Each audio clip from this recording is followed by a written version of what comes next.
네, 이번 시간부터는 도시 및 주거환경 정비법의 기출문제 내용들 보도록 하겠습니다.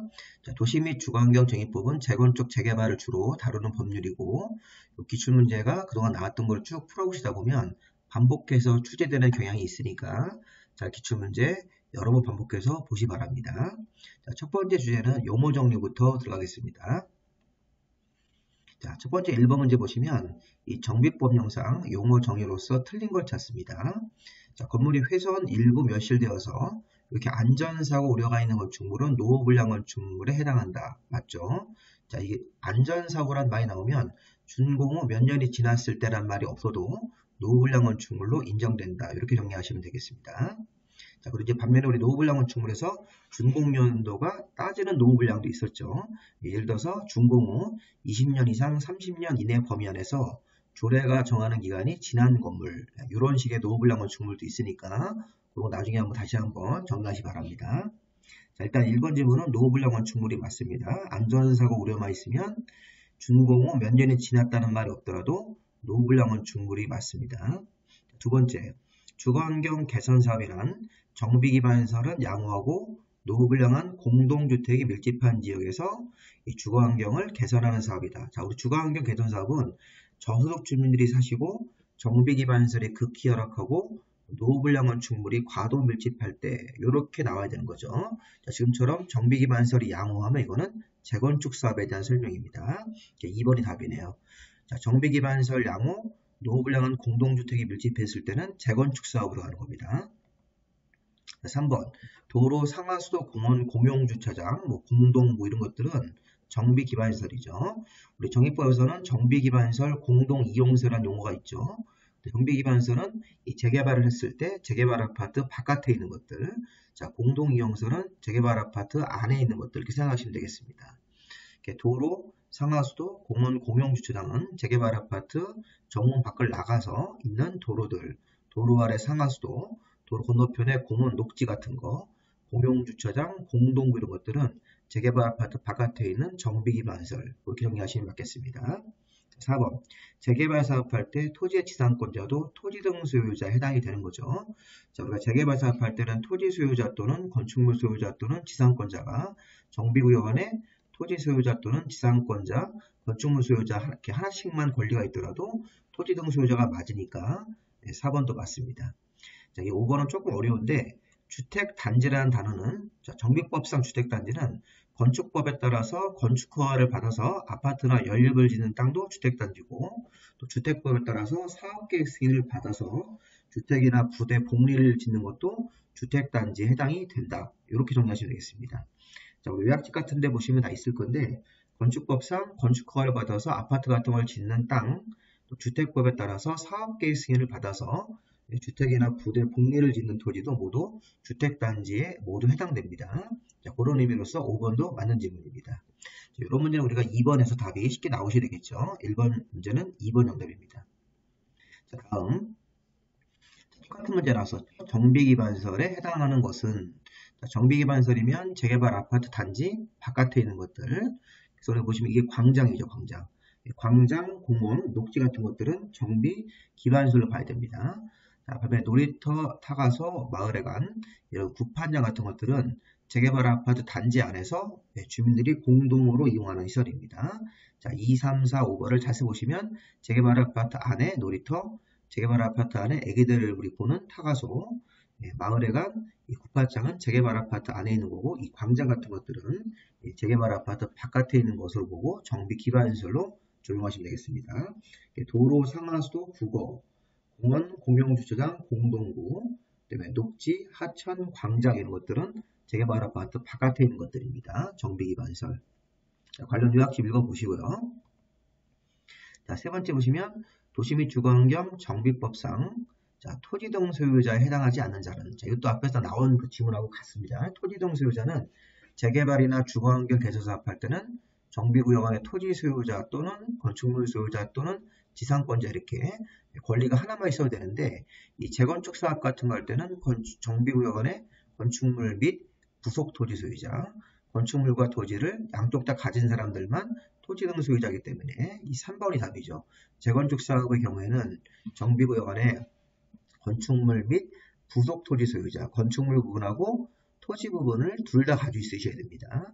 반면에 개선 사업할 때는 건축물만 가지고 있어도 되고, 건축물 소유자, 개선 사업할 때 토지의 지상권자도 토지 등 소유자로 들어갈 수 있습니다. 재개발 같은 거 할 때도 권리를 이렇게 하나만 갖고 있어도 이 토지 등 소유자 들어가는데, 재건축 사업을 할 때는 정비구역 안에 건축물 및 부속 토지 소유자, 이런 사람들만 토지 등 소유자가 되는 거죠. 4번 문제. 자, 3번 문제 정답은 3번이고, 자, 4번도 용어. 자, 거의 나왔던 문제 계속 반복입니다. 좀 옛날 문제인데, 이 문제가 계속 반복이 되고 있습니다. 자, 정비기반시설이 지금 옳은 걸 찾는 거죠. 정비기반시설이 열악하고 노후불량 건축물이 밀집하다. 자, 기반시설 열악하고 노후불량한 건축물이 밀집한 지역에서 주거환경 연사업하는 것은 재개발 사업이다. 맞죠? 자, 기반시설이 열악하고 노후불량한 주택 같은 건물이 밀집하고 있을 때는 이런 재개발 사업을 하면서 이 노후불량한 건축물 철거하고 다시 지으면서 이 정비기반시설을 같이 만들어주는 사업이니까 재개발 사업이 맞습니다. 두 번째, 재건축 사업을 할 때는 건축물, 토지 소유자 이런 사람들 또는 조합이 단독으로 시행하거나 이런 건설업자와 공동으로 할 수 있다. 이건 좀 뒤에 나올 건데 우리 재건축 사업은 공동시행자가 3명이 있어요. 재건축 사업의 시행자는 조합을 만들어서 사업을 하거나 이렇게 조합이 단독으로 하거나 합니다. 토지 소유자, 건축물 소유자가 단독으로 할 수는 없습니다. 자, 토지 등 소유자가 조합을 만들어서 조합이라는 단체가 단독으로 하거나 또는 조합원 과반수 동의 얻으면 시장문수 등 아니면 토지주택공사 등 그 다음에 건설업자나 등록사업자 같은 자들과 공동으로 시행할 수 있다. 이렇게 나가야 되겠죠. 다시 한번 재건축 사업은 조합을 만들어서 단독으로 하거나 또는 조합원의 과반수 동의를 얻으면 시장문수 등 그 다음에 토지주택공사 등 아니면 건설업자나 등록사업자 같은 그런 사람들과 공동으로 하는 거기 때문에 이 2번 지문은 당연히 틀렸습니다. 재건축 사업은 누가 시행하는 거냐? 이렇게 조합을 만들어서 단독으로 하거나 조합이 공동시행자 3명 중에 1명을 선택할 수 있습니다. 그래서 2번이 지금 틀렸죠. 3번, 노후불량 건축물을 판정할 때 준공일 기준으로 40년까지 사용하기 위한 보수비가 철거하고 신축하는 비용보다 클 때 노후불량 건축물이 되는 거니까 20년 틀렸죠. 40년으로 바꿔야 됩니다.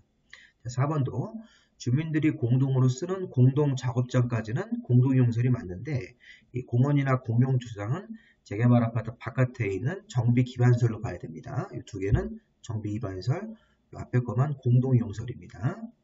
자, 5번 재개발 사업할 때 토지 등 소유자는 토지 소유자 또는 건축물 소유자 또는 지상권자이기 때문에 이 5번도 잘못됐죠. 그래서 옳은 건 지금 보시면 1번이 옳은 거로 보시게 됐습니다. 1번이 옳은 지문이고 나머지는 다 틀렸습니다. 2번은 뒤에 가서 한 번 더 볼 겁니다. 재건축 사업은 조합이 단독으로 하거나 앞에 건 빠져야 됩니다. 그다음에 조합이 시장문수 등 그다음에 토지주택공사 등 건설업자나 등록사업자 이런 사람들하고 공동으로 할 수 있습니다. 5번. 자, 계속 같은 문제 반복이죠. 자, 정비기반설에 해당하지 않는 것은 정비기반설이 아닌 거 보시면 이 공동작업장은 이 재개발 아파트 안에서 주민들이 공동으로 쓰는 공동이용설이고 하천, 공공공지, 공용주차장, 공원 같은 경우는 이 재개발 아파트 바깥에 있는 정비기반설이기 때문에 1번은 공동이용설입니다. 1번을 정답으로 보시면 되겠죠. 자, 6번 다음 설명에 해당하는 정비사업은 자, 이건 기본적으로 물어보는 겁니다. 저소득 주민 집단 거주하면 볼 것도 없습니다. 이거는 주거환경 개선 사업이죠. 저소득 주민 집단 거주하고 정비 기반 극히 열악하고 노후불량 건축물이 과도 밀집한 지역이니까 이 굉장히 어려운 분들이 형편이 어려우신 분들 사시는 거고 경제적으로 정비 기반설이 극히 열악하면 주거환경 개선. 자, 하나 더 있습니다. 단독 다세대가 밀집한 지역이고 여기서 정비 기반설 확충을 하면서 낡은 주거환경을 주택 소유자가 스스로 보존하면서 정비하는 방식, 고치는 방식이죠. 네, 기존 주거환경 주택을 철거하지 않고 보존하면서 정비하는 방식도 주거환경 개선 사업으로 봐야 됩니다. 그래서 끊어서 저소득 주민 정비 기반 극히 열악 나오면 개선 사업이고 단독 다세대가 밀집한 지역에서 낡은 주거환경을 보존하면서 정비, 고치는 사업도 주거환경 개선 사업으로 봐야 되겠습니다. 여기서 1번하고 이 4번은 없어진 용어입니다. 이거는 무시하시면 되겠습니다. 주거환경 관리 사업과 도시 도시환경 정비사업은 기존에 있었던 사업인데 현행 범위는 없으니까 시험 범위가 아니니까 아실 필요 없습니다. 답은 3번으로 보시면 되겠죠. 자, 7번 주민들이 공동으로 사용하는 공동이용시설이 아닌 것은?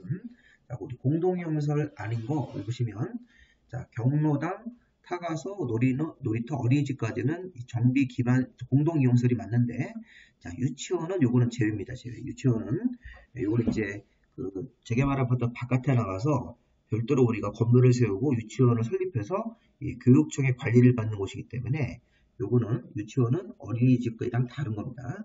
교육시설이기 때문에 이거는 공동이용시설에 포함되지 않는 것으로 보시면 되겠습니다. 1번을 답으로 보시겠습니다. 타가소 어린이집하고 유치원은 다른 겁니다. 그래서 1번을 우리가 공동이용시설에서 제외시키셔야 됩니다. 8번도 이것도 보시면 도시 저소득 주민들 집단적으로 거주하고 앞에 거랑 거의 같은 문제 27회 문제랑 똑같은 문제가 좀 나왔습니다. 보시면 도시 저소득 주민이 집단 거주하고 정비기반시설 극히 열악한 지역들은 개선사업이고 단독이나 다세대가 밀집한 지역에서 낡은 주거환경을 보존하면서 정비하는 것도 주거환경 개선사업이니까 이렇게 같은 문제를 반복해서 낼 수도 있습니다. 32회 문제입니다. 이게 이거 같은 경우는 우리가 보시면 1번을 답으로 보시면 되겠죠. 이 문제는 아까 27회 문제랑 거의 같다고 보시면 되겠습니다. 네, 마지막으로 9번 문제 보도록 하겠습니다. 자, 공공재개발 사업에 대해서 이거는 약간 심화 문제로 봐야 되는데 민간재개발도 있고 공공재개발도 있었죠. 민간재개발은 조합을 만들어서 사업하는 것, 공공재개발이면 시장문수 등이나 토주택공사 등이 처음부터 들어오는 사업인데 근데 이 문제가 지금 핵심이 뭐냐면 이 공공재개발 사업을 하게 되면 공공재개발 예정구역을 지정을 먼저 하고 사업을 할 수도 있습니다. 특히 이 정비계획의 입안권자가 여기서는 구청장을 생각하시면 돼요. 구청장 같은 입안권자가 정비구역 지정권자인 특별시나 광역시장한테 공공재개발 사업을 위해서 정비 예정구역부터 정해달라고 신청을 할 수 있습니다. 그러면 신청을 받은 정비구역 지정권자인 특별시 광역시장이 지방도시계획위원회 심의를 거쳐서 정비 예정구역 같은 거, 여기 공공재개발 사업 예정구역 지정을 해줄 수 있는데 이런 예정구역 지정을 할 때 심의를 할 때 신청일로부터 30일 안에 심의를 완료해야 됩니다. 그리고 30일 이내 심의를 완료할 수 없는 정당한 사유가 있을 때는 심의기간을 30일 범위 안에서 연장할 수 있다. 이렇게 이건 지역적인 겁니다. 자, 그래서 우리가 아셔야 될 거는 공공재건축에는 적용이 안 됩니다. 자, 공공재개발 사업 같은 거 할 때는 이런 공공재개발 사업을 위한 정비 예정구역 지정을 신청할 수 있고 그러면 이 정비구역 지정권자가 신청을 받아서 자, 30일 지방도시계획위원회 신청일로부터 30일 안에 심의를 완료해야 되고 30일 안에 심의를 완료할 수 없는 정당한 사유가 있을 때는 30일 범위 안에서 연장할 수 있으니까 정답을 3번으로 보시면 되겠습니다. 이런 건 좀 지역적인 거니까 좀 이렇게 나중에 좀 세부적인 사항들을 공부하시고 보시면 되겠습니다. 자, 여기까지 마무리하시고 교재 구입을 원하시면 구입 가격이고 저한테 문자로 구입 의사를 주시면 제가 관련 내용들 안내해 드리도록 하겠습니다. 자, 다음 시간은 여기 기본계획 내용이죠. 우리 기본계획 조금 어려운 문제가 있는데 관련 내용들 제가 한번 상세하게 살펴볼 테니까 잠깐 테마 2번 테마에서 뵙겠습니다. 여기까지 마무리하겠습니다.